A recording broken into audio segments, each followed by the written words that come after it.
Kalau kita berbicara persatuan, di sini persaudaraan ada dua. Persaudaraan satu, seagama, sebangsa, setanah air.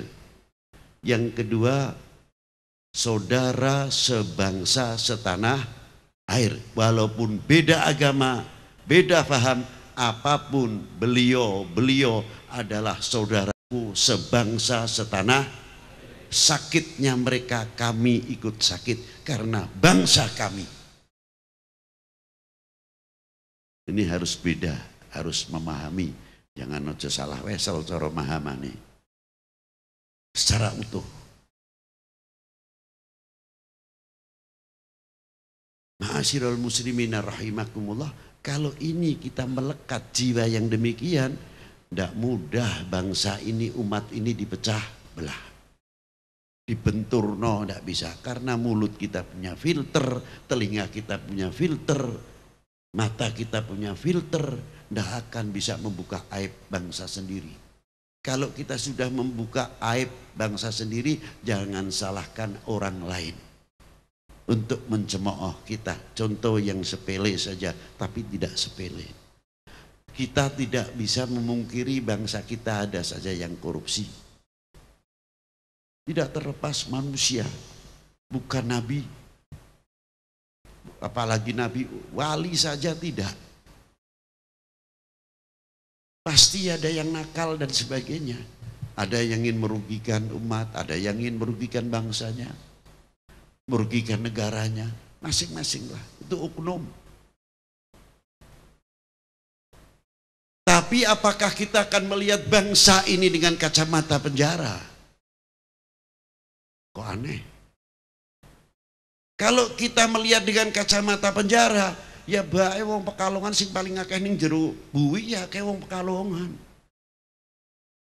Apa nungan wis ningali sing kaya kuwi wong Pekalongan kabeh jahat ala? Tidak. Mungkin penjara Pemalang yang paling banyak ya orang Pemalang. Apa wong Pemalang nakal kabeh? Ya ora. Nah, berapa yang di dalam penjara itu dan berapa jumlahnya orang korupsi itu di antara penjara? Apakah dengan melihat kacamata demikian Indonesia jelek? Karena banyaknya orang korupsi. Berapa banyaknya orang korupsi? Apakah Indonesia korupsi? Apakah bisa Indonesia dikatakan negara korupsi? Berarti Anda rela kalau negara kalian dicemooh oleh orang lain. Betul? Itu ngono. Korupsi bisa nasi ngurusi pengadilan, tapi jangan ikut kita membesarkan. Karena apa? Ya dengan kita ikut membesarkan, orang lain dapat angin. Akhirnya apa? Untuk mengklaim ekonomi Indonesia, tidak percaya investor untuk masuk Indonesia karena kita ikut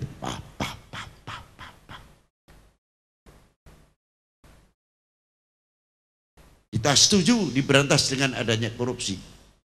Tapi dengan adanya korupsi bukan kotoran Indonesia.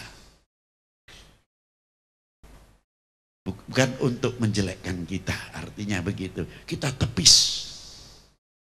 bahwa Indonesia, bangsa Indonesia mempunyai culture yang luar biasa. Dan korupsi bukan ajaran bangsa Indonesia, apalagi Islam tidak mengajarkan. Untuk bangsa Indonesia saja kita melihat culture Indonesia, culture Indonesia tidak mengajarkan Indonesia korup. Sudah kan tenang ngono aman ngono. Nah, inilah. Jadi kalau intelijensi kita, wawasan kita, pola pikir kita punya filter, tidak bisa untuk mendapatkan kesempatan orang lain melu jeblosaken namanya ora apik negara kita, negara kami. Itu satu. Tapi kalau kita jadi orang tidak punya tanggap, serba masa bodoh, akhirnya munculnya masa bodoh. Nah, Sayyidina Abu Bakar memberikan contoh kepada kita. Mana yang berdampak mengakibatkan pecah belah dan lain sebagainya. Sehingga kita ini menjadi orang yang mundur. Harusnya kita pemuda-pemuda muslim lulusan sarjana ini, tapi beliau hafidul Quran, paling tidak setengah Quran, hadits berapa ribu hadits, berapa ratus hadits apal, jago fikih, tapi sarjana listrik. Seperti saya punya kenalan Syekh Alauddin di Mesir, dia seorang hafidul Quran, tarekatnya Naqsyabandiyah, tapi kalau di sini umpamanya khusus ahli listrik dan dia ketua PLN-nya. Kalau di sini jago urusan listrik, padahal wong tarekat tur apal Quran, dia guru besar. Coba kalau dari kita ini melahirkan ahli yang satu, ahli pertanian, ahli tentang air, ahli tentang bangunan, ahli tentang lainnya dan sebagainya, agraris yang apa yang ada di Indonesia ini kita sanggup mengelolanya. Walaupun pupuk mahal tidak masalah, kita mempunyai ganti pupuk yang lain dengan tawakal Allah, dengan jati diri yang luar biasa. Itulah. Tidak ketergantungan. Dengan demikian kita akan siap menghadapi global ekonomi. Karena apa? Satu, yang pertama tanah kita subur, kita agraris, dan kita menghargai hasil karya bumi pertiwi, hasil karya bangsa ini. Kita junjung tinggi. Bangsa lain pasti akan menghormati kita. Tapi kalau kita sudah tidak mampu menghormati diri sendiri, jangan salahkan orang lain tidak menghormati diri kita. Maaf para bapak, para ibu. Sering saya ceritakan, mau bosan mau tidak terserah, sebetulnya pembangkit kalau mau disadari. Yang nanem kita, yang rabu kita, sing ngopeni nyirami kita, tapi yang dapat nama orang lain. Jambu Bangkok. Padahal yang nyirami sing nandur sing rabuk nyong kabeh. Uripe ning Indo banget no. Gimana? Apa kita berat merubah jambu Indonesia? Tegas. Katanya si Bangkok, si Bangkok dewek sing kita Indonesia. Yang orang ingkari sing Bangkoknya Bangkok kita Indonesia. Kan pangan tiga deleng itu kulining buru menyong kayak deleng ana. Orang ning Bangkok akon ngelamun Pak Primen. Ini gila. Mau ngaku jambu Bang Indonesia, gengsi. Lah keprimen wong liya kon ngormati wong nyonge dhewek sing duwe gengsi. Malah membanggakan orang lain. Sampai tekan durene, sampai tekan lelene, sampai tekan ayame. Minal Bangkokin kabeh. Untung-untung sing lahir durungana, begitu bayi lahir kita turunan Bangkok gede ki ya.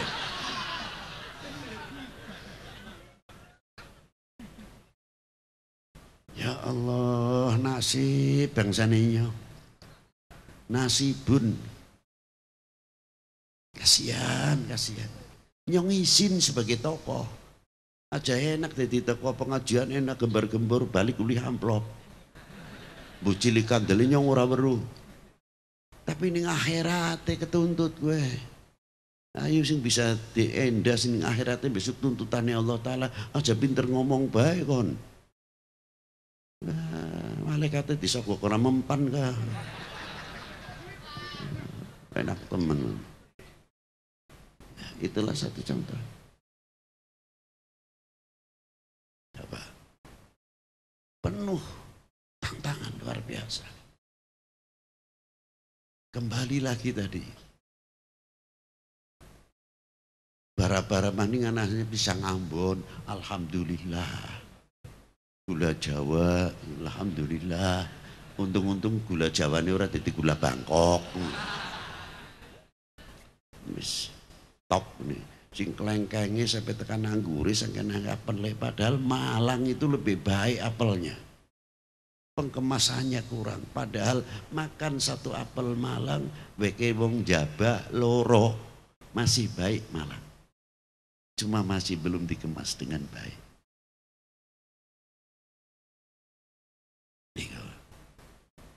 Atos soalnya Bib, atos primen wong ngalang kauntune ya atos.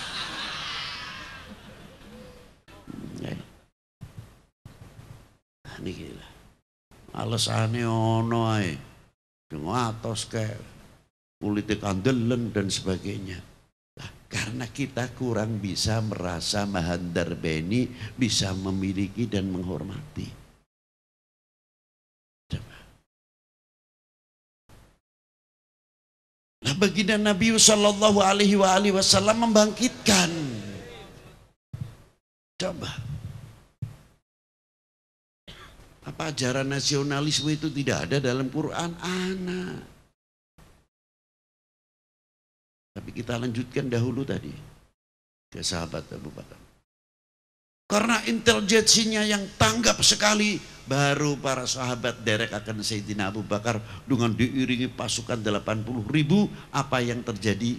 Ternyata tiap kota per kota sudah mulai goyah kepercayaannya kepada, kalau sekarang mungkin insya Allah jangan sampai ya, kepercayaannya kepada pemerintahnya mulai kendor, percayanya kepada aparatur negaranya mulai mengendor, percayanya karo TNI Polri ini kendor, merosot, sehingga kita menjadi warga negara kurang bisa menghormati TNI-nya, kurang bisa menghormati Polri-nya. Jangan salahkan kalau kewibawaannya tidak ada, karena kita sama tadi tidak bisa menghormati hasil karya Bumi Pertiwi sendiri. Nah itu. Coba kalau kita duduk begini dengan Pak Dandim, Pak Kapolres, Pak Wakil Bupati atau Bupatinya. Ada Pak Bupati? Oh, Pak Bupati tidak ada. Nasi pergai, pergi cilik pergai dhuwur. Nah, ini. Coba kita kumpul. Kalau sudah begini dengan bapak-bapak ini, asik rasanya, kok dekat dengan TNI, dekat dengan Polri, dekat dengan bansernya, dekat dengan ulama-ulamanya, dekat dengan para habaib-habaib. Tenang hati ini, senang melihat begini. Sejuk, damai, tenang. Tapi terkadang tersentil juga di hati kita, apa malam ini hari saja kita tenang begini? Bisa tidak kira-kiranya habis pengajian ini kita membawa oleh-oleh ketenangan? Contoh yang gampangan saja para bapak, para ibu, yang simpel-simpel aja. Tadi sudah melakukan lagu Indonesia Raya belum? Bener? Dalam lagu ya, dalam seremonial ya. Ya berarti panjenengan ngakuni wong Indonesia ning lagu tok. Apa kaya niku? Hah? Indonesia tanah airku, tanah tumpah darahku. Ning lagu. Apa ning seremonial? Apakah kehidupan panjenengan sehari-hari berani membawa Indonesia tanah airku, tanah tumpah darahku? Itu untuk kehidupan kalian sehari-hari apa dalam lagu? Jawab. Jawab cuma doang kayak setitik tok, kayak panjawab kayak ngeragu. Coba. Kita berani ikrar di dalam lagu Indonesia Raya itu ikrar tidak? Pernyataan itu bukan dalam lagu, cuma dibawa dalam lagu untuk lagu kebangsaan. Tapi dalam pernyataan Indonesia tanah airku, nadanya sudah lain dalam lagu. Notnya note itu mengajak, note itu berbicara. Kalau orang ngerti musik, notnya saja sudah mengajak. Note itu sudah keras. Indonesia tanah yang keras. Indonesia oh no, turun maju perang wis lemes kayak kowe. Pak tentara dicekeli bedil munine duor cepet kon cekeli bedil dor.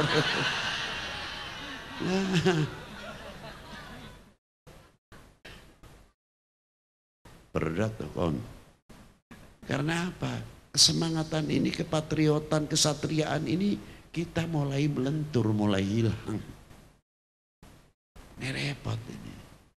Maka kita bangkitkan kembali, Indonesia tanah airku harus berani tegas untuk kehidupan kita sehari-hari yang dibekali dengan ideologi negara Pancasila, di backup oleh kekuatan agama luar biasa. Itu hebatnya. Tidak tanggung-tanggung. Inilah kemana saja Indonesia tanah air, sampai pohon-pohonan ini milik saya. Indonesia tanah airku, Indonesia tanah airku. Lihat apa Indonesia tanah airku? Di mana saja lihat yang ada di Indonesia tanah airku milik kita. Sehingga kita bangkit, bisa menghargai, bisa menjunjung tinggi.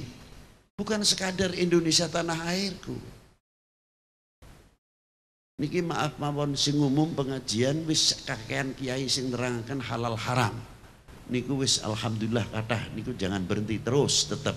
Tapi niki masalah melenturnya kecintaan kita kepada bangsa ini mulai Nah, ini yang berat. Ini sing khawatir, bukan yang melentur yang khawatir lagi mudah dipecah. Lah, itu bahayanya. Partai boleh beda, silahkan. Indonesia cuma satu. Jangan salah paham kalau mengatakan Indonesia cuma satu, bukan milik nomor satu. Biasanya beloknya kadoan. Presiden mau 2, mau 3, mau apa, silakan saja, itu calon kok. Tapi tidak ada calon Indonesia, kan tidak ada. Sebab Indonesia cuma selesai. Itu saja. Begitu aja kok repot. Itulah kita bisa menjaga Indonesia satu ini. Ma'asyiral muslimin rahimakumullah. Di zaman kembali lagi, setelah Sayyidina Abu Bakar keliling, apa yang terjadi? Baru sebagian sahabat bingung melihat. Oh, jadi ini maksudnya Sayyidina Abu Bakar. Kepercayaan sudah mulai melentur, maka diluruskan kembali oleh Sayyidina Abu Bakar Siddiq. Akhirnya seluruh Jaziratul Arabia yang dikelilingi oleh Sayyidina Abu Bakar Siddiq dengan pasukannya sadar kembali. Ternyata dengan wafatnya baginda Nabi tetap masih ada pemimpin lagi, Al-Khalifatul Awal Amirul Mukminina Sayyidina Abi Bakrini Siddiq radhiyallahu ta'ala. Itulah hebatnya. Setelah itu Sayyidina Abu Bakar balik dengan pasukannya setelah menyatukan kembali yang 40 sahabat Usamah terus melanjutkan ke Syria, ke Damsyik. Yang 40 Sayyidina Abu Bakar yang bawa pulang ke Madinah radhiyallahu ta'ala anhum. Inilah hebatnya. Kalau kita kompak, rukun begini, ya Allah, rahmatnya Allah akan turun cepat. Dengan rahmatnya Allah yang turun akan menjadi benteng yang kuat menepis segala cobaan. Sing mau nih gunungnya cepat masuk angin, waras. Sing mau neurau dan suwe waras. Ya panas top temenanan. Gimana? Panas. Kapan udan nih ya Allah ya Rabbi. Begitu udan terus alhamdulillah ikhlas kabeh ngucapake alhamdulillah. Barang diparingi udan seminggu mulai ngatur. Sehingga udan pan diatur. Kita mau nudani mengipit tak kepenak, ini kerjanya awan kepenak. Mau ini durung teka ya Allah diharap-harapi temenanan. Pas pertama udan pertama alhamdulillah kenceng. Adem ya Masya Allah. Seminggu kok diteleng nabe gue. Mulai ngatur karo sing gawe urip. Lah niki lah. Wis diterima mawon napa sing diparingaken nyuwun tetep ning jamaah itu. Insyaallah Allah taala welas asih Rahman Rahim datang umat kok. Lah niki lah. Sebab napa? Ditunjang oleh ukhuwah, kompak, kerukunan, saling asah, asih, asuh, saling mengayomi. di antara sesama kita, memberikan kecontohan, keteladanan sesama kita. Ma'asyiral muslimina rahimakumullah. Nah, ini bekal yang semuanya tadi saya ceritakan dibawa oleh beberapa tokoh-tokoh dari mulai awal, dari mulai abad kedua Islam masuk ke Indonesia. Bahkan riwayah abad ke-1 banyak ditemukan makam-makam yang umurnya 800 tahun, 900 tahun. Di Aceh, di Jawa sendiri juga ada yang makam umurnya cukup tua, sangat tua. Di zaman Imam Ali Zainal Abidin yang dimakamkan di Penjalu itu termasuk murid beliau, Sunan Penjalu. Itu hidup di zaman abad ke-1. Imam Ali Zainal Abidin kurang lebih. Sudah melahirkan Kiai Penjalu yang luar biasa. Diteruskan oleh Wali 9 zaman Jamaluddin Husain. Saya kagum kalau kepada Imam Jamaluddin Husain, apa di antara kekaguman kita? Anaknya 12. Tapi tidak satu pun yang mentah. Jadi semuanya. Dan beliau mempunyai manajemen yang sangat rapi sekali. Kita kalah. Begitu cucunya lahir di Indonesia, siapa cucu-cucu para beliau? Semua sumbernya adalah Jamaluddin Husain. Jangan dikira tidak. Maulana Syarif Hidayatullah bin Imaduddin Abdullah bin Ali Nurul Alam bin Jamaluddin Husain. Imam Ahmad Rahmatillah Sunan Ampel bin Ibrahim Asmarokodi bin Jamaluddin Husain. Anaknya 11, jadi semuanya Sunan Ampel, tidak satu pun yang tidak jadi. Termasuk Al-Malik, termasuk Sunan Bonang, Sunan Derajat, Sunan Kudus, itu anak-anak Sunan Ampel semua.